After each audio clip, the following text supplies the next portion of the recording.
todos, eu sou a professora Maria Ângela Costa Mota. Como a gente já iniciou nessa disciplina e vamos dar continuidade à nossa aula 2 e última aula. Nossos objetivos é conhecer o público-alvo da educação especial, deficiências, transtorno e altas habilidades, refletir sobre o desenvolvimento humano, desenvolvimento atípico, identidade, diferença e diversidade, discutir sobre a educação e exigência ética de uma mudança de paradigma nas sociedades, pressupostos sociais, educacionais e políticas educacional especial inclusiva, e compreender a inclusão, sociedade, família, escola e o processo de construção social da deficiência. Antes de iniciar nossa discussão, eu gostaria de retomar sobre o termo que é correto sobre as pessoas com deficiência, que é o PCD. O P maiúsculo, C minúsculo e o D maiúsculo, que significa pessoa com deficiência.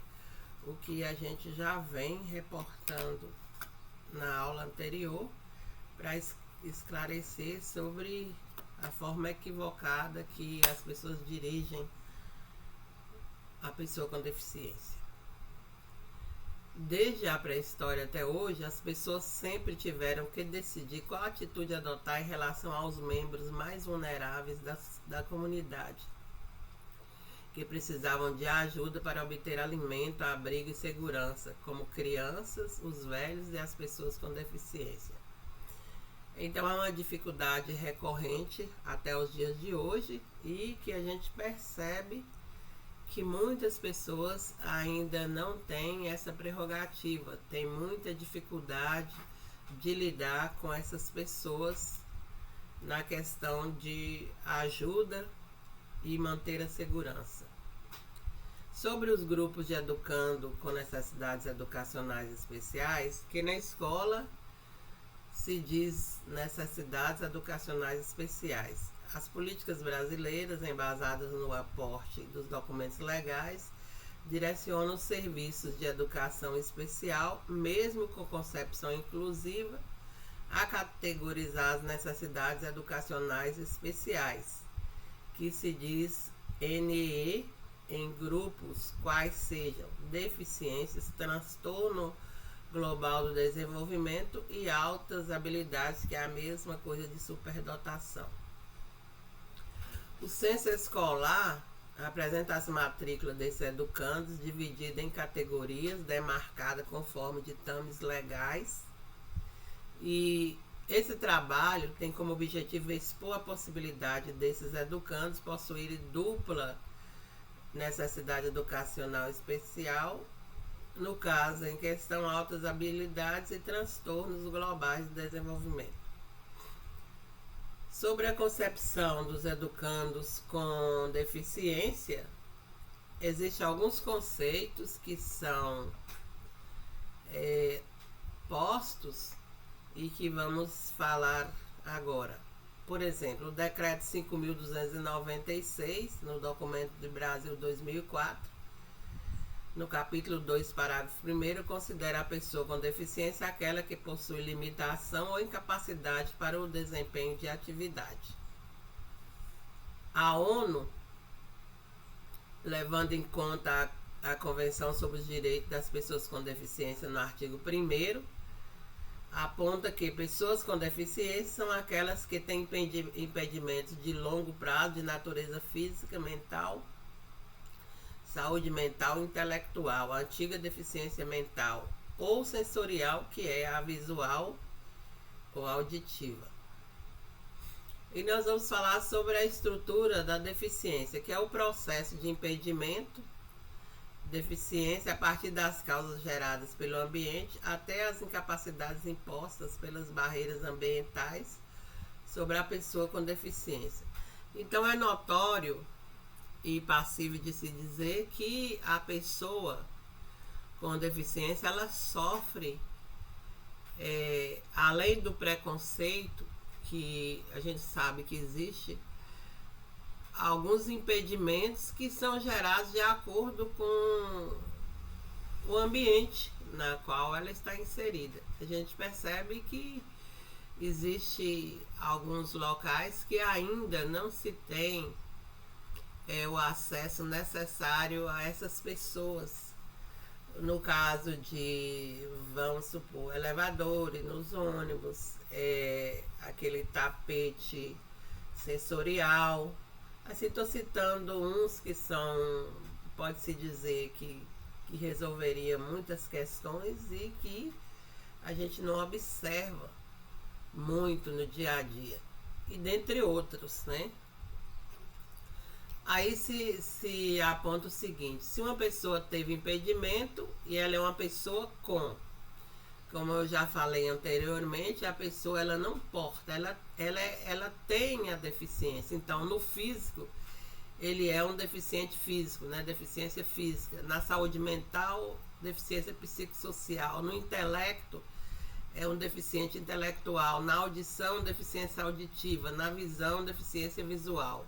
E múltiplo, a deficiência múltipla.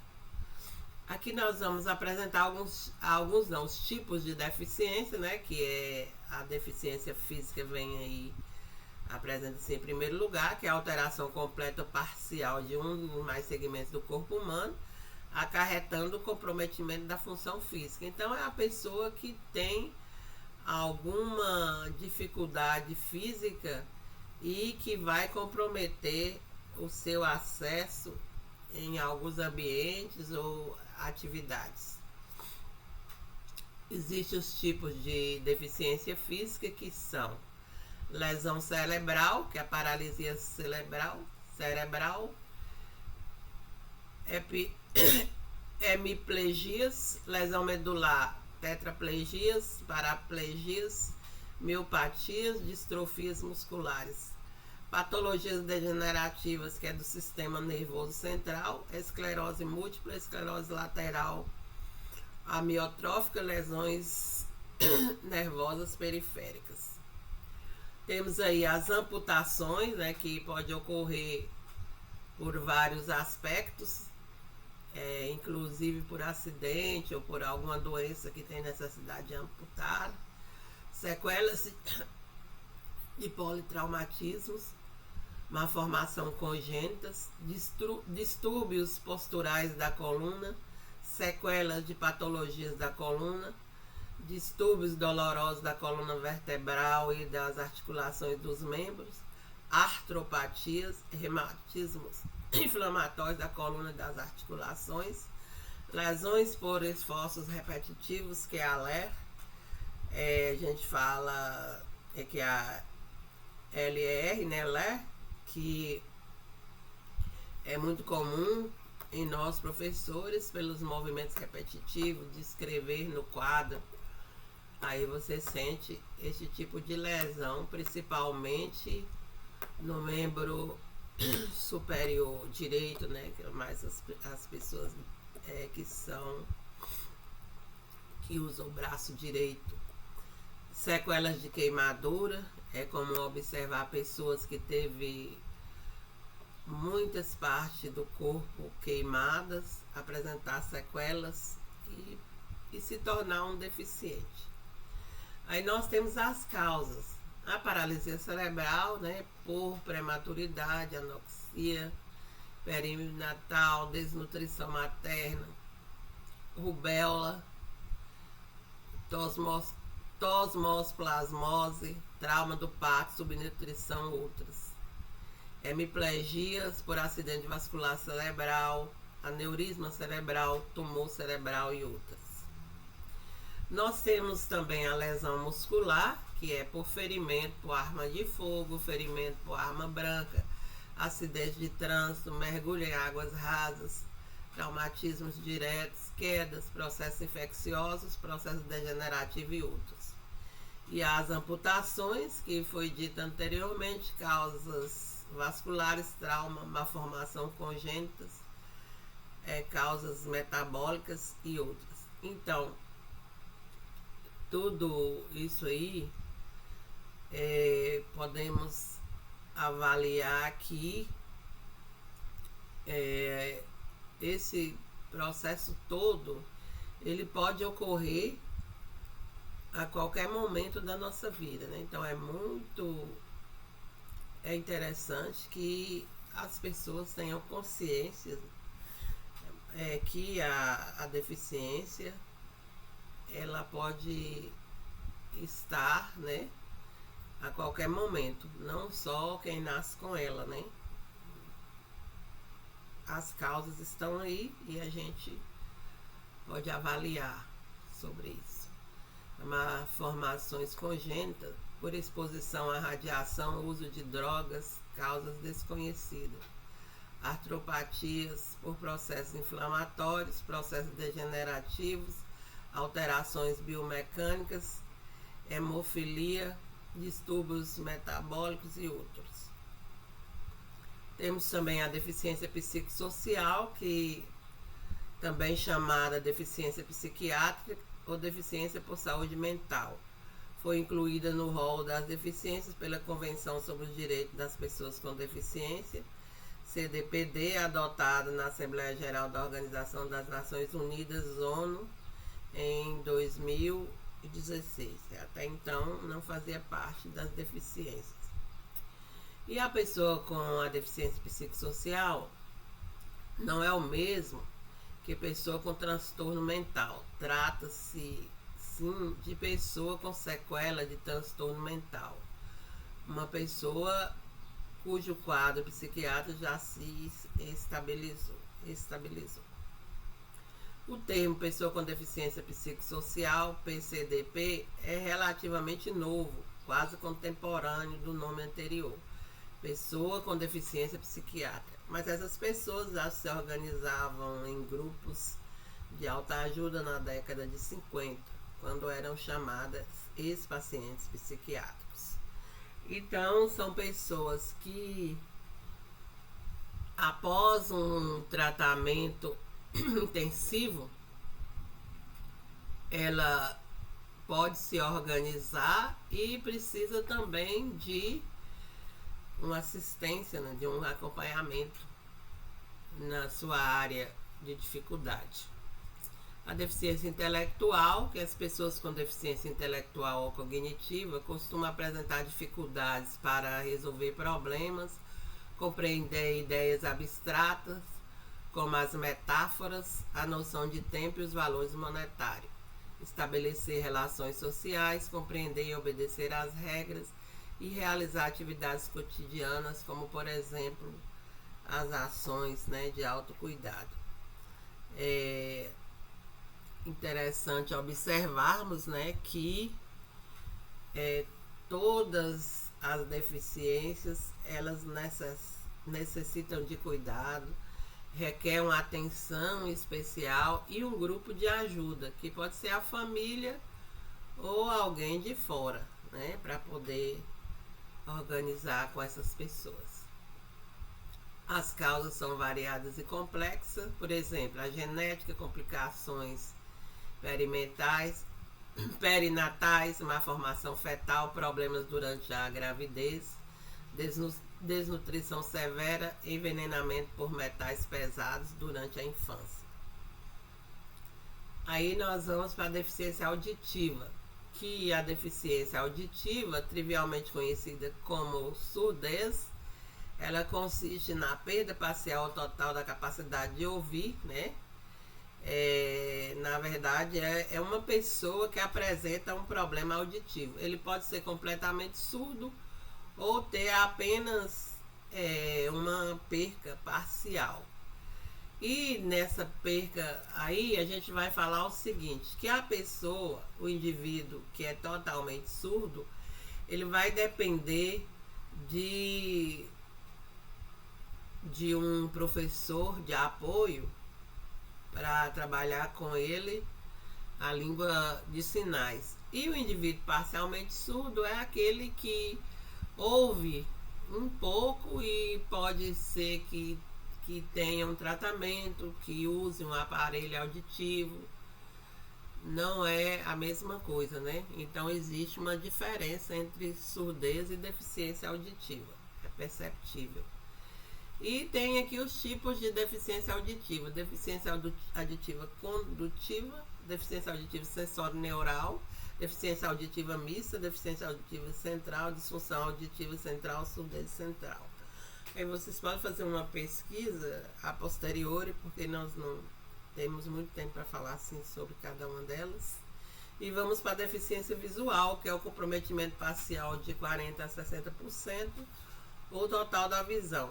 Não são deficientes visuais pessoas com doenças como miopia, astigmatismo ou hipermetropia, que podem ser corrigidas com o uso de lentes ou cirurgias. Então, as pessoas que usam óculos ou lentes, né, que é a mesma coisa, a lente está no óculos ou está diretamente alocada na visão, não são pessoas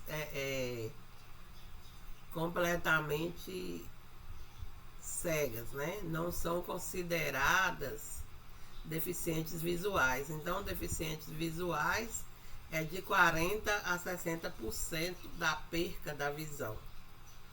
Segundo os critérios estabelecidos pela Organização Mundial de Saúde, a OMS, os diferentes graus de deficiência visual podem ser classificados em baixa visão, próxima à cegueira e cegueira. É o que foi dito anteriormente, né? E essas pessoas também, né, como vem falando, elas precisam de o apoio. Inclusive existe, como eu já falei, o tapete sensorial, que em alguns locais são colocados, até pessoas colocam nas calçadas de suas casas, mas existe um problema, que é a falta de conhecimento. A gente observa nos bancos, aí em supermercado, que é muito remotamente se vê, mas existe alguns que têm essa prerrogativa. Pessoas que não possuem a deficiência ficam em cima dos tapetes, não dão acesso, né, às pessoas que realmente necessitam.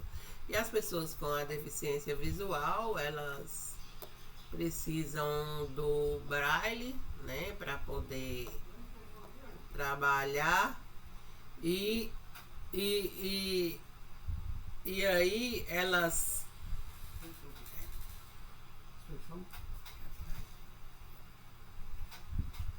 então elas precisam do braille. Tem umas que tem o cão guia para trabalhar,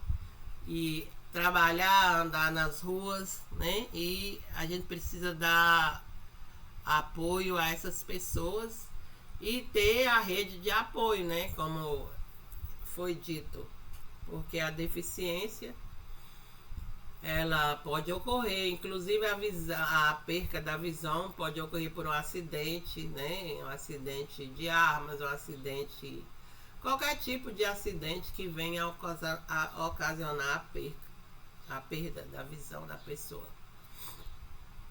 E a deficiência múltipla, conforme o decreto número 3.298 de 1999, é a associação de duas ou mais deficiências, que os tipos são surdo-cegueira, que é a pessoa que apresenta a surdez e a cegueira, múltipla deficiência sensorial. A deficiência surdo-cegueira ela pode ser congênita ou surdez adquirida, né, no decorrer da vida. Surdez congênita ou a cegueira adquirida, cegueira com surdez congênita, cegueira e surdez adquirida, baixa visão com surdez congênita ou adquirida. E de acordo com o decreto número 3.298/99, é a associação de duas ou mais deficiências, né? Sei que já foi falado.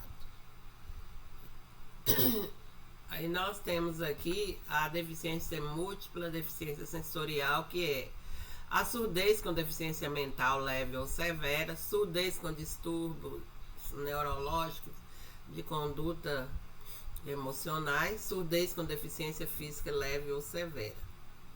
Nós temos também a baixa visão com deficiência mental leve ou severa, baixa visão com distúrbios neurológicos, emocionais e de linguagem e conduta, baixa visão com deficiência física leve ou severa, cegueira com deficiência física leve ou severa, cegueira com deficiência mental leve ou severa, cegueira com deficiência emocional, neurológica, conduta e linguagem.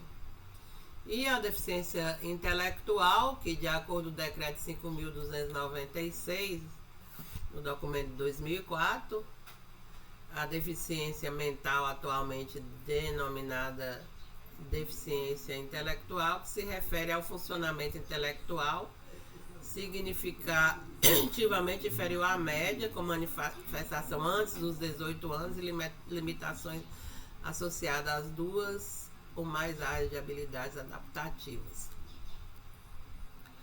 Aí nós temos aqui o seguinte: cada deficiência intelectual possui dificuldades e habilidades, né? Seu tratamento consiste em reforçar e favorecer o desenvolvimento dessas habilidades e proporcionar o apoio necessário às suas dificuldades. Então, como toda deficiência que a gente vem falando, é preciso estimular, né, as habilidades que a pessoa já tem e apoiar nas dificuldades para que ela tenha uma qualidade de vida melhor. Então, as causas da deficiência intelectual são os fatores biomédicos genéticos, fatores sociais, fatores comportamentais e fatores educacionais. E nós vamos ter aí o TGD, né, que é o transtorno global de desenvolvimento, que são as pessoas nas quais não deve ser enquadrado como tal pessoas com deficiência mental, apesar da deficiência mental poder ser associada aos quadros em determinados casos. É importante salientar que algumas dessas pessoas podem ter inteligência acima da média. Então, alguém com transtorno global de desenvolvimento pode ser também uma pessoa com altas habilidades, né? Ter inteligência além da média esperada. Aqui nós temos os tipos de TGD, que é síndrome de Rett, autismo, transtorno degenerativo da infância, as psicose, síndrome de Asperger e transtornos invasivos sem outra especificação. Os alunos com TGD normalmente possuem 2 extremos, sendo voltado para si próprio, ou seja, com sintomas prejudiciais à saúde, e outro voltado para o ambiente externo, com ações que podem prejudicar outras pessoas ao seu redor. Então, é interessante perceber que as pessoas com TGD precisam realmente de acesso à rede de apoio para não haver prejuízo para si e para as pessoas que o circundam, porque são pessoas que precisam estar, vamos dizer, 24 horas sendo observada, cuidada e estimulada no seu comportamento na sociedade, de maneira geral, na comunidade escolar, em casa, na igreja, onde quer que seja. E existe aqui as categorias. Na primeira, essas pessoas apresentam fobias, automutilação, alheamento ao contexto externo, timidez, recusa em verbalizar, recusa em manter contato visual, etc. Então, isso aí são as questões prejudiciais a si. E na categoria 2, né, que é prejudicial às pessoas que estão ao seu entorno, elas tendem a agredir, faltar com a verdade, mente muito, roubam, gritam, falam sem parar e locomovem-se o tempo todo. A pessoa anda para cima e para baixo, etc. As pessoas com TGD também podem apresentar prejuízo acentuado no contato visual direto, na expressão facial, posturas corporais e outros gestos necessários para comunicar-se com outras pessoas. Fracasso para desenvolver relacionamentos com outras crianças e até mesmo com os pais. Tem também a falta de tentativa espontânea de compartilhar prazer, interesse ou realizações com outras pessoas, por exemplo, não mostrar, trazer ou apontar objeto de interesse. Elas apresentam também atraso na ausência total da fala, né? E em crianças com fala adequada, acentuado prejuízo na capacidade inicial manter uma conversa. Uso repetitivo das mesmas palavras e som, a ausência de grupos ou brincadeiras variadas de acordo com a idade. A criança parece adotar uma rotina ou ritual específico em seu ambiente, com extrema dificuldade e sofrimento quando tem que abrir mão da mesma. Preocupação persistente com parte de objetos. Altas habilidades e superdotação, que é o último que nós vamos falar. São pessoas que possuem potencial elevado em qualquer uma das seguintes áreas, isoladas ou combinadas: intelectual, acadêmica, liderança, psicomotricidade e artes. Também apresenta elevada criatividade, grande envolvimento na aprendizagem e realização de tarefa em áreas de seu interesse, né? As causas das altas habilidades podem ter origem genética ou devido à estimulação ambiental excessiva. Nesse sentido, nós percebemos aí que a escola, de uma maneira geral, principalmente nos anos iniciais, não se vê.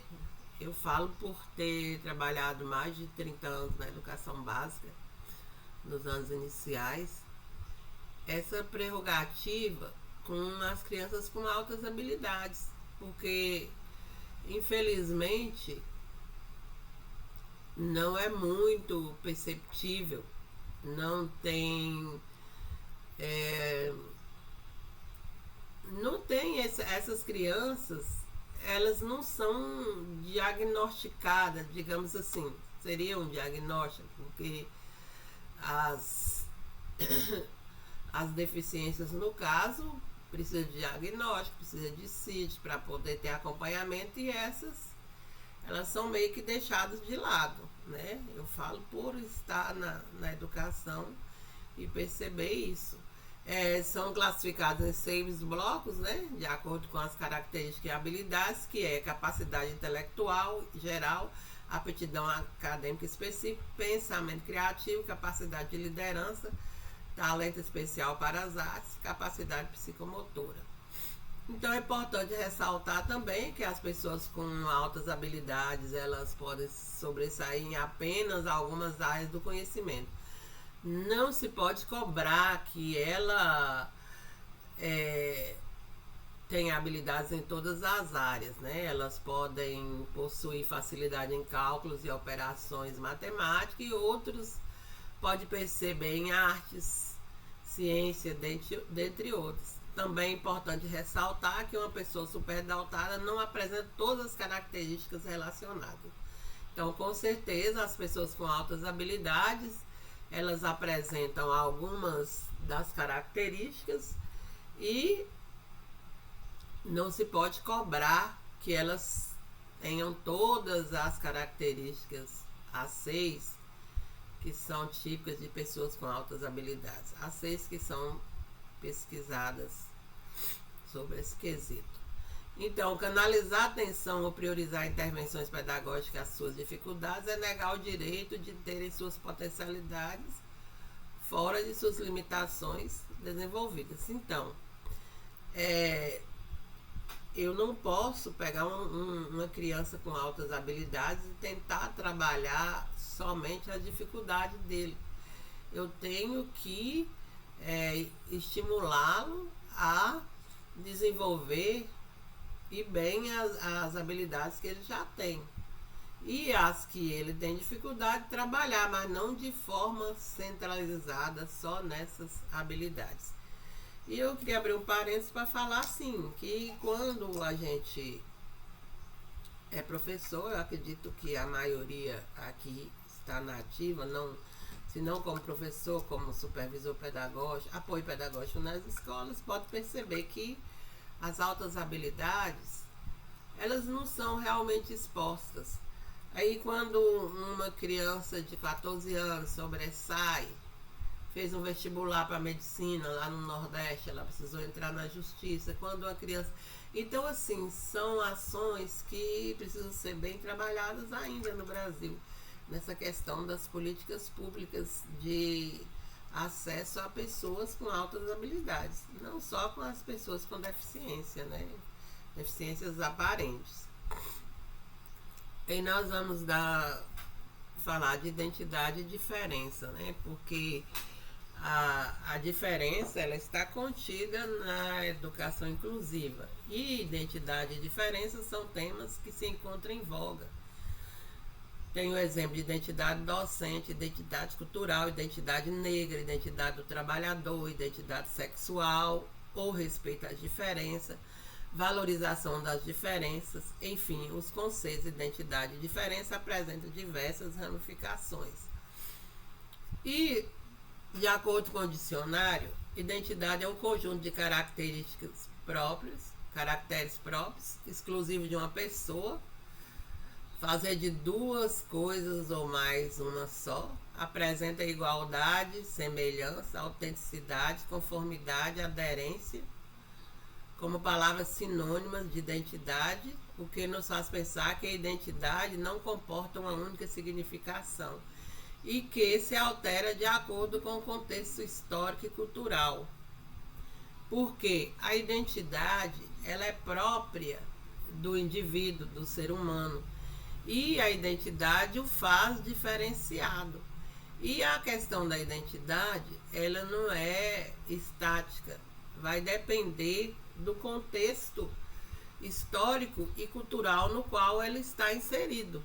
Não podemos dizer que uma criança do século XX tenha a mesma identidade. Não, do século XX está bem próximo, século XVIII, XIX, de uma criança que nasceu nos anos 2000. Então, nós podemos dizer que são identidades diferenciadas dentro da própria família.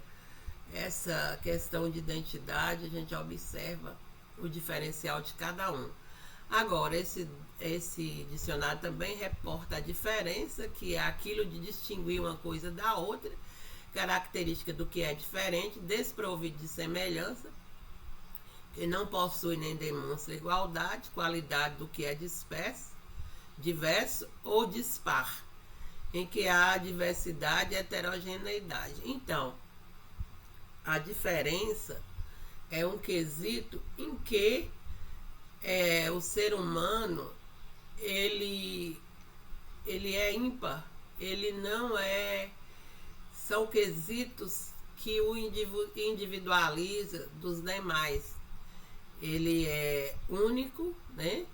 E essas características são próprias dele. Podemos dizer que uma família tem 10 filhos do mesmo pai, da mesma mãe, mas com características diferenciadas. Então, isso que é a questão da diferença.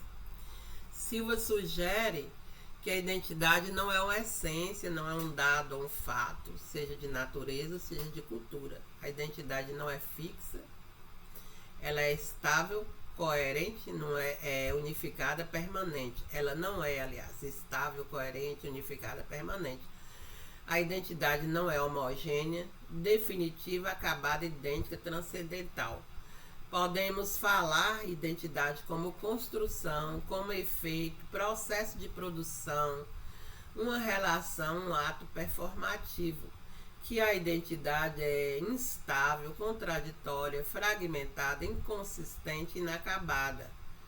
A identidade está ligada a estruturas discursivas e narrativas. Então, é como a gente pode perceber que foi dito anteriormente, que a identidade ela é única, mas que ela vai divergir de acordo com a natureza em que o momento, né, a questão histórica, cultural, na qual a pessoa está vivenciando, né? Ela não é estática, ela muda, ela é contraditória, ela fragmenta, né?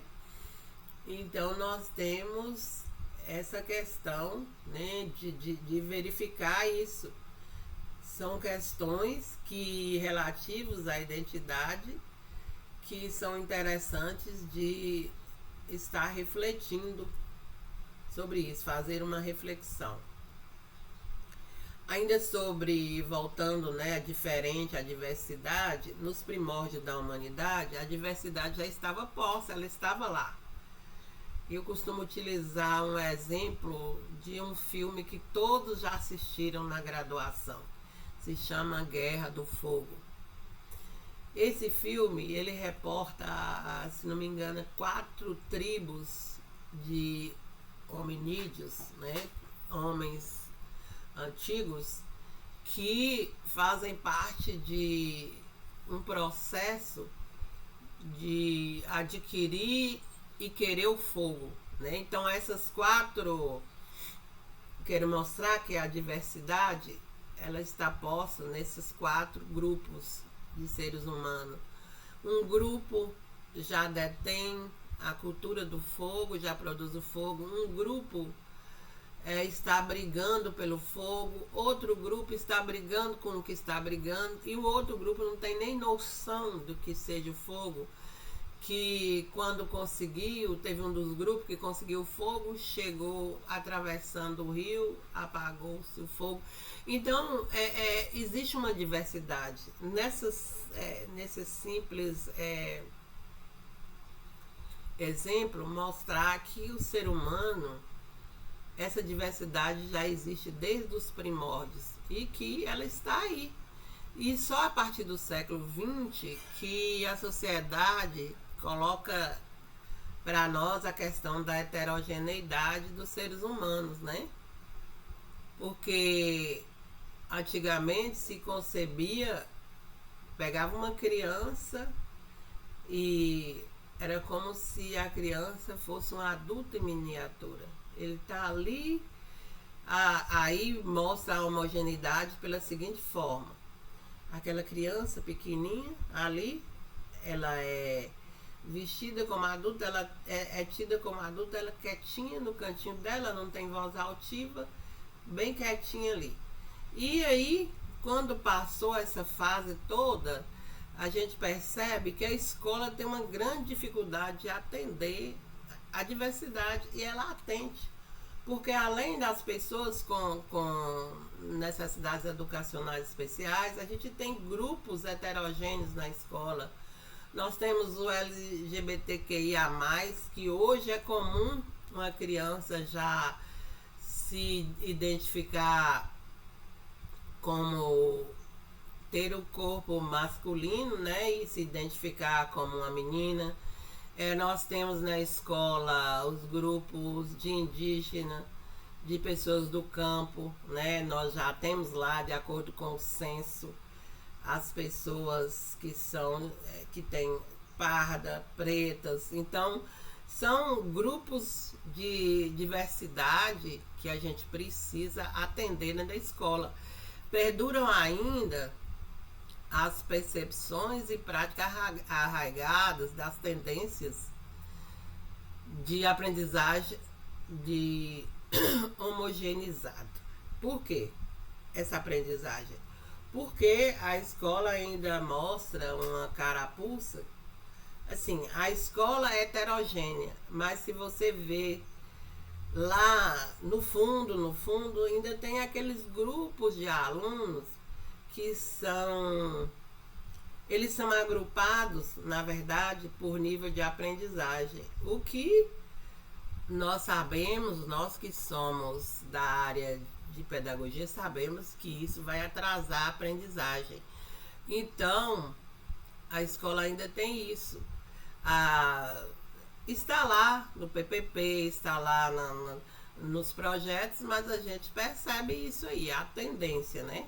A comunidade escolar, ela vai se compor de alunos dos grupos sociais, políticos, étnicos, religiosos, né? Nós sabemos que na escola, como eu já falei, né, tem grupos diferenciados, inclusive a questão da religiosidade, né?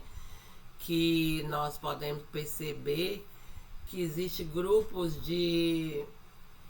que congregam de forma diferenciada, muitas religiões diferenciadas, né? Na verdade,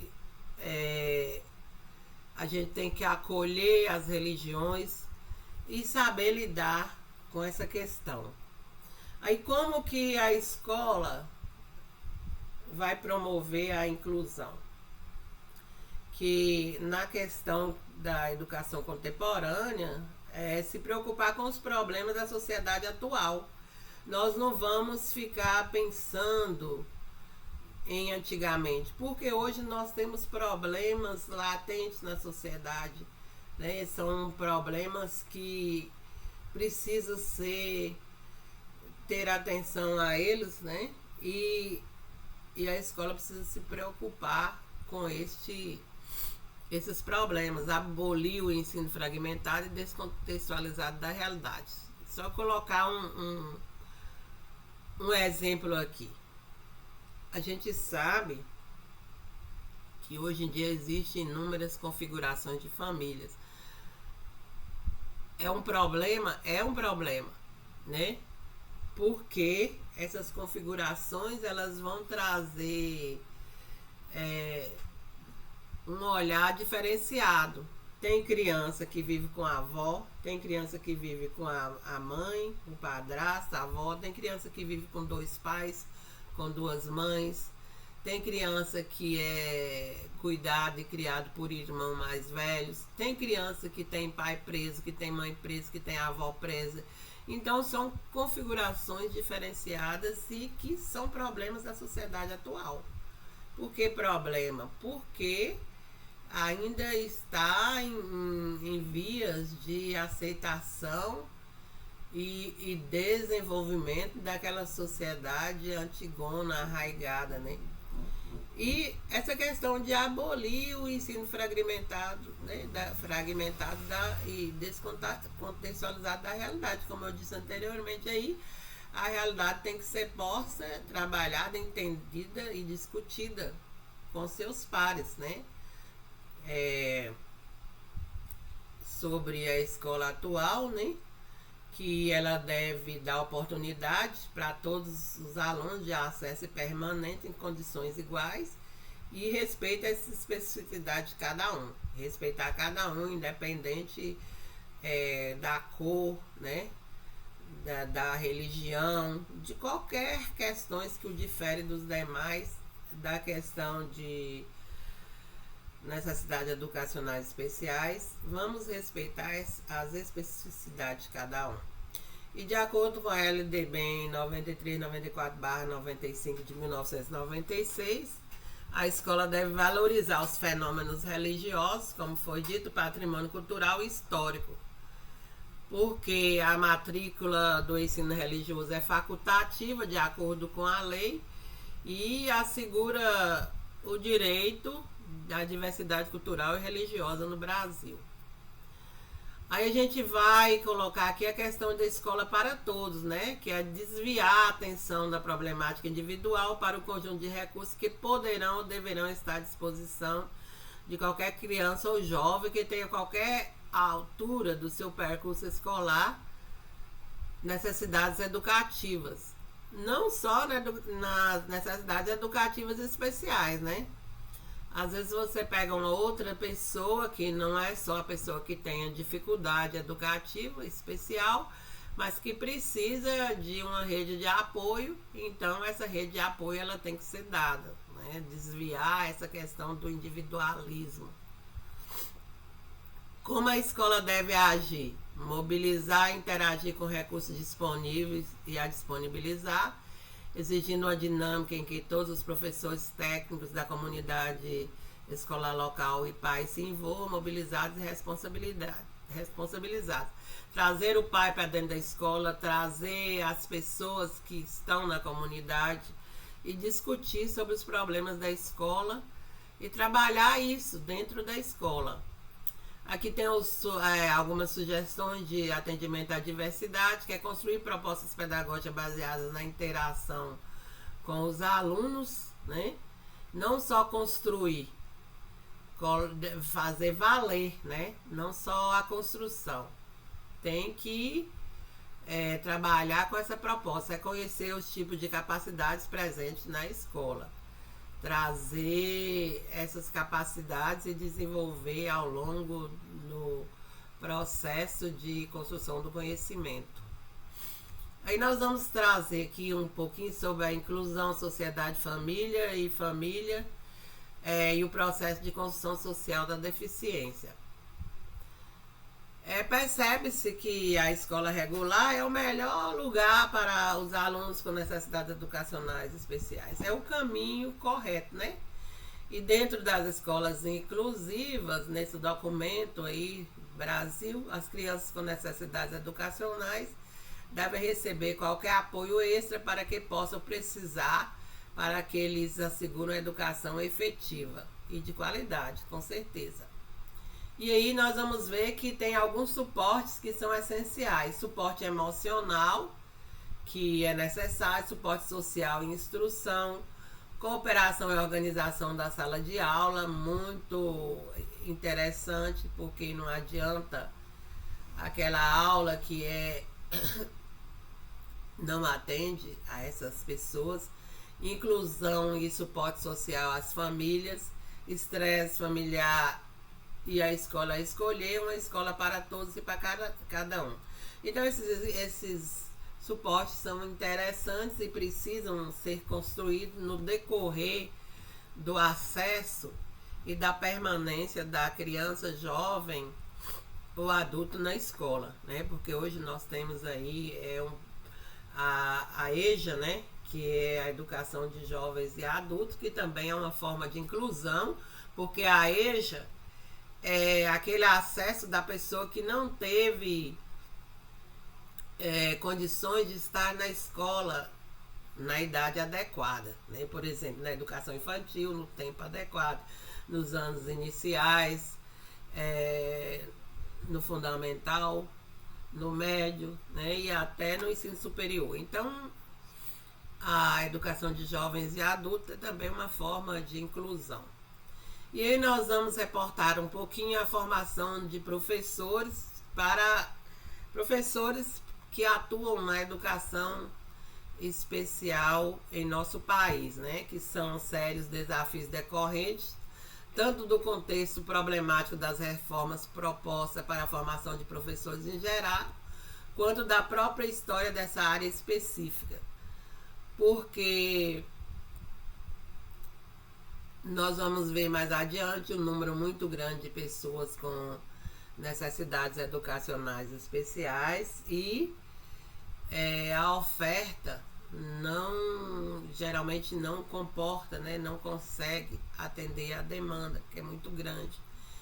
E Mantoan 2003 fala que inúmeras são as barreiras que impedem que a política de inclusão, que surgiu mais precisamente na década de 90, porque a gente coloca bem a questão da década de 90, porque eu digo que a Declaração de Salamanca foi o divisor de águas para a inclusão no Brasil e em outros países, né?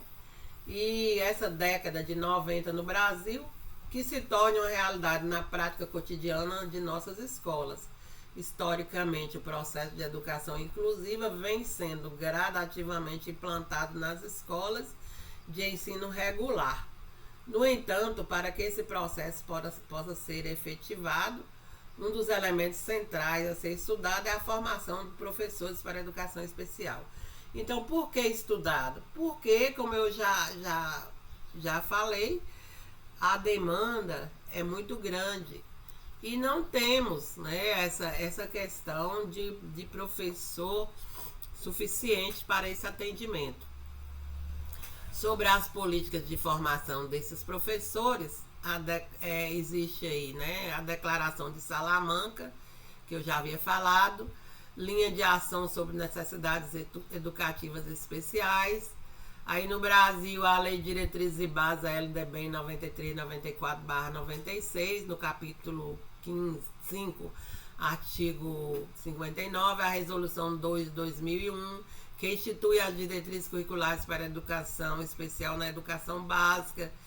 muito interessante. Se vocês quiserem dar uma olhada nessas diretrizes, podem me chamar à parte que eu envio, mandando um e-mail. No artigo 18, parágrafo 1º, e as propostas de diretrizes curriculares para os cursos de educação especial, a formação do professor para educação especial no documento do MEC 2002. Então, são as políticas mais, né, efetivas com relação à formação de professores para educação especial. E a formação do professor se coloca como um dos fatores fundamentais que influenciam a qualidade do ensino. Porque a formação do professor não é só a questão teórica, a gente precisa de observar, porque a gente precisa fazer pesquisas e estar ativo para observar os rumos da educação inclusiva, né? Realizar esse estudo no contexto histórico, econômico e social que tem influenciado a formação de professores. Porque, como eu disse, cada período, cada contexto histórico, existe uma diferença, uma forma de mudar. Hoje nós estamos na era da tecnologia, existem muitos acessos.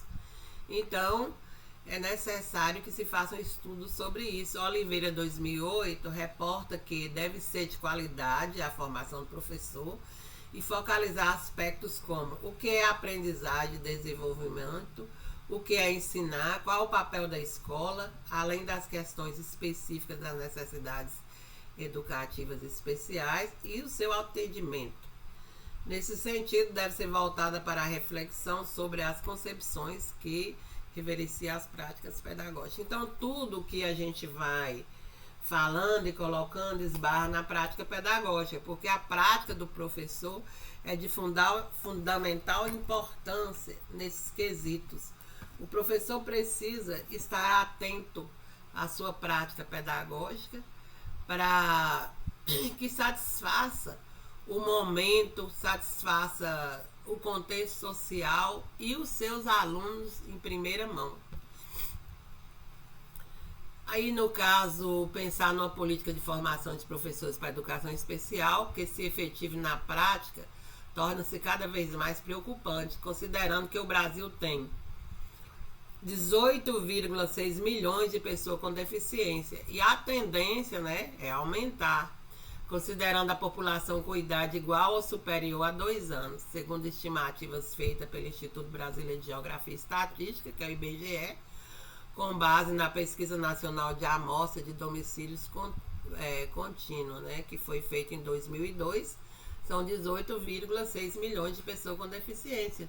Pessoas com deficiência congênita, pessoas com deficiência adquiridas, né? Então, esse aí foi o censo do IBGE que trouxe essa questão aí para nós, a Pesquisa Nacional de Amostra. E segundo Nova, né, a formação não se constrói por acumulação de cursos de conhecimentos ou técnicas, mas deixando bem claro que os cursos, eles são primordiais, sabe? Eles são primordiais, mas